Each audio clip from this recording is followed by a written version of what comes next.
कहानी शुरू होती है मियामी की मीटिंग से। मियामी के बाद इस डेलीगेशन को यूक्रेन जाना था।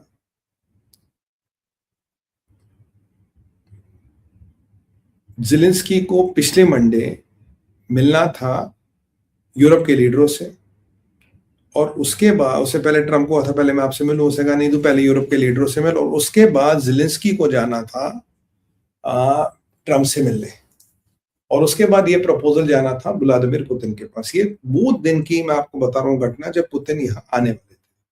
हुआ क्या कि ये ज़ेलेंस्की को बाईपास करके, यूरोपियन यूनियन को बाईपास करके, स्टीव विटकॉक और जेराल्ड कुश्नर सीधा पहुंचे पुतिन से मिलने।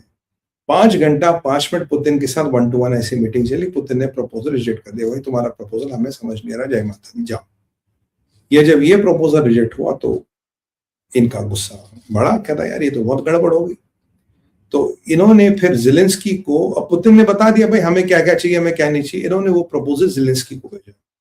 और आज ट्रंप का स्टेटमेंट आता है, कहता भाई ज़ेलेंस्की ने तो वो प्रपोजल पढ़ा तक नहीं, ज़ेलेंस्की ने वो प्रपोजल पढ़ा तक नहीं, जबकि उसकी team was happy about it, but उसने प्रपोजल पढ़ा नहीं। बट ये इसमें मत चाहिए कि ट्रंप क्या कहता है इसकी टीम वाज हैप्पी, वो कुछ भी कह सकता है।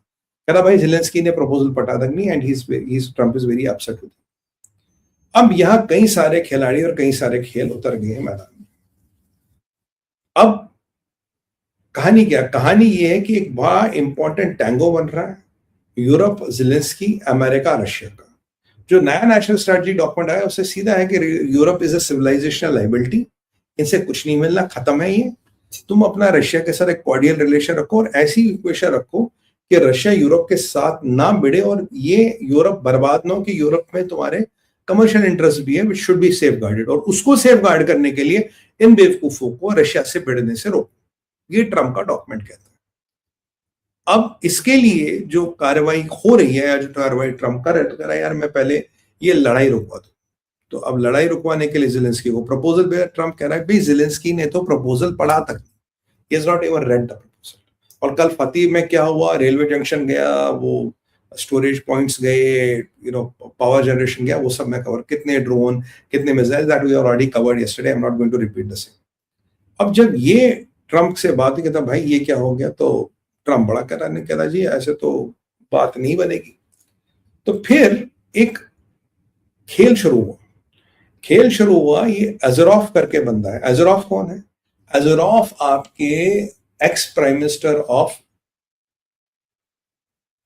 यूक्रेन है। ज़ेलेंस्की कौन है? ज़ेलेंस्की सीआईए का बिठाया हुआ एक मोहरा है, जो सीआईए ने बिठाया था और अपना काम कराने के लिए। अब आज क्रेमलिन ने फॉर्मली कह दिया भाई साहब धन्यवाद, आपने हमें नंबर 1 एनिमी नहीं मानते हो और आपने डॉक्यूमेंट में नहीं लिखते हो, इसके लिए आपका बहुत बहुत धन्यवाद, हम आपके बहुत आभारी है। तो वहां वो मामला थोड़ा सुलझ गया, थोड़ा अंडर कंट्रोल आ गया। अब यहां यूरोप को दिख रहा है भाई रशिया और अमेरिका क्लोज आ रही है, मिडिल ईस्ट को भी दिख रहा है रशिया और अमेरिका क्लोज आ रहे हैं। मैं आपको शुरू से कहता था Trump will trade off Europe for Russia. कहा था नहीं कहा था मैंने? आपको याद होगा, 100% मैंने कहा। अब ये जो अजरॉफ है ये कहता है कि ज़ेलेंस्की की उल्टी गिनती शुरू। बोलोगे वो कैसे? कह रहा है कि America has made it's mind कि अगर ज़ेलेंस्की हमारी बात नहीं मानेगा तो ज़ेलेंस्की का टक टक टक टक, यानी कि ज़ेलेंस्की का तख्ता पलट करके ज़ेलेंस्की का हिसाब किताब पूरा करना पड़ेगा। अभी अजरॉफ कौन है? Ex prime minister of Ukraine है। अब ये अमेरिका करने वाला कैसे? याद कीजिए मैंने आपको बहुत पहले बताया था कि यूक्रेन में कुछ ऑडिटर्स हैं जिनका गठन अमेरिका ने किया था जब वो ज़ेलेंस्की को लाए थे, उसके पहले भी थे। और ये जो ऑडिटर्स में जो लोग होते हैं ये mostly American picked and choose होते हैं। कि मान लीजिए सीएजी है यूक्रेन का, पर उसमें अमेरिका बंदे रिक्रूट करके डाल रहा है। ये कुछ ऐसा सिस्टम है। 4 या 6 महीने पहले मैंने आपको कहा था कि उनको एक्टिवेट कर दिया गया है। मैंने आपको ये भी बताया था कि यूक्रेन में 140 बिलियन से डॉलर का लफड़ा है। मैंने आपको ये भी बताया था ये सारा फर्जीवाड़ा, ये ज़ेलेंस्की के होते हुए युद्ध कभी रुक ही नहीं सकता। जब तक ज़ेलेंस्की जिंदा है ये युद्ध रुकेगा नहीं, जब तक यूरोपियंस हाले आते हैं युद्ध को रुकने नहीं देते। अभी मैं सब फोटो में डिकोड कर रहा हूं। तो अब ये जो अजरॉफ कह रहा है कि भाई ज़ेलेंस्की की सरकार अगर नहीं मानेगा तो टॉपल करने का काम हो गया। जो अकाउंटिंग बॉडीज है इसने ज़ेलेंस्की के मिनिस्टर्स को गिरफ्तार कर लिया। इसने ज़ेलेंस्की के नंबर 2 मैन को भी, ये कंफर्म नहीं है मुझे, उसको धर लिया और वो भी अंदर चला गया। ज़ेलेंस्की के बड़े-बड़े अधिकारी गिरफ्तार हो गए, ज़ेलेंस्की के मिनिस्टर गिरफ्तार हो गए और इसका नंबर 2 मैन गिरफ्तार हो गया। तो मतलब ज़ेलेंस्की की गर्दन बहुत ज़्यादा दूर नहीं है। एलिगेशंस क्या? इरेगुलरिटीज़, चोरी-चकारी, हरामखोरी, जो टिपिकल वो कर रहे हैं, उसमें कोई डाउट है नहीं। ट्रम्प ने खुद कहा जी $140 बिलियन गायब है और जो माल भेजा उसका कोई हिसाब नहीं। तो ये यहाँ पे उनका का बोला, अगर ये नहीं मानेगा तो इसकी सरकार पलट के नया बंदा बैठा दिया जाएगा।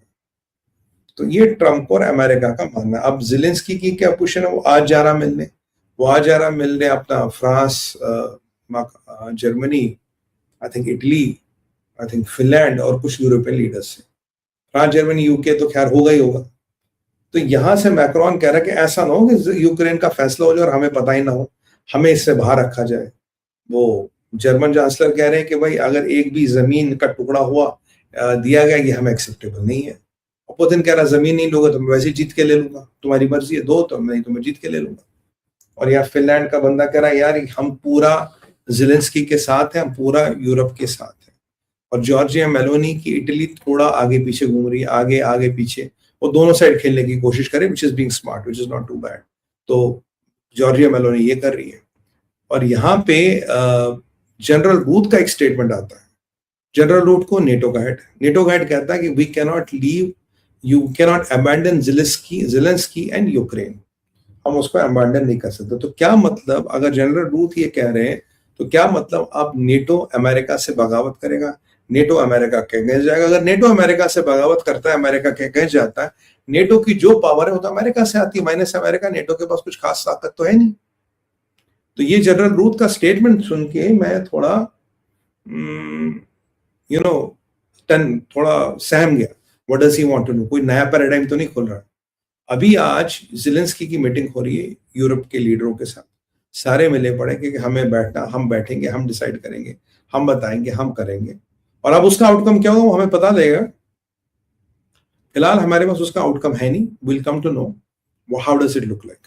ये पहला आउटपुट है। अब तख्ता पलट हो रहा है, ये तो हर अपोजिशन कहेगी जी सत्ता पक्ष का तख्ता पलट हो रहा है। अमेरिका ज़ेलेंस्की को डंप कर रहा है, ये प्रतीत हो रहा है। ये सारे मैंने आपको सर्कमस्टेंशियल एविडेंस और सीक्वेंस ऑफ थिंग्स दिए। अब आगे क्या है? आगे मैं आपको ले जाता हूं कतार में बैठा था डोनाल्ड ट्रंप का बेटा, ट्रंप जूनियर, जिसका पॉलिटिक्स से कुछ लेना देना नहीं। उसने कुछ तथ्यों और तर्कों का आज बहुत बड़ा खुलासा कर लिया। डोनाल्ड ट्रंप का बेटा कहता है, जिसका नाम है ट्रंप जूनियर, कहता है भाई ऐसा है, मैं अपनी गर्लफ्रेंड के साथ मोनाको छुट्टी पे गया।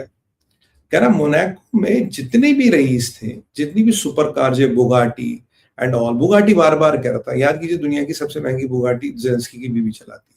कह रहा इन सब पे यूक्रेन की नंबर प्लेट्स है। कहता है यूक्रेन में क्या सोने की खाने निकल गई थी या सोने की बारिश हो रही थी? बेसिकली अमेरिका का पैसा था जो सब में बट रहा था, और जो वहां के रईस वही से, ये तो ऑलरेडी मोनाको आको रहने लग गए, बड़ी बड़ी बुगाटियां चला रहे हो, वहां जो गरीब है, किसान है, वो मर रहा है, उसका बच्चा युद्ध में जाके खत्म हो रहा है, इनको तो फर्क ही नहीं पड़ता। कह रहा अभी 50% यूक्रेन का रईस मोनाको में रह रहा है, 50% of the super cars on the road have a यूक्रेनी नंबर प्लेट। कह रहा भाई ये यूक्रेन में कहां से आ गया? कह रहा यूक्रेन में तो भाई ये व्यवसाय बन गया, युद्ध इज अ इंडस्ट्री। और उसने, यही तो मैं आपको कह रहा था, युद्ध इन द इंडस्ट्री। उसने कहा अगर ज़ेलेंस्की चुनाव लड़ेगा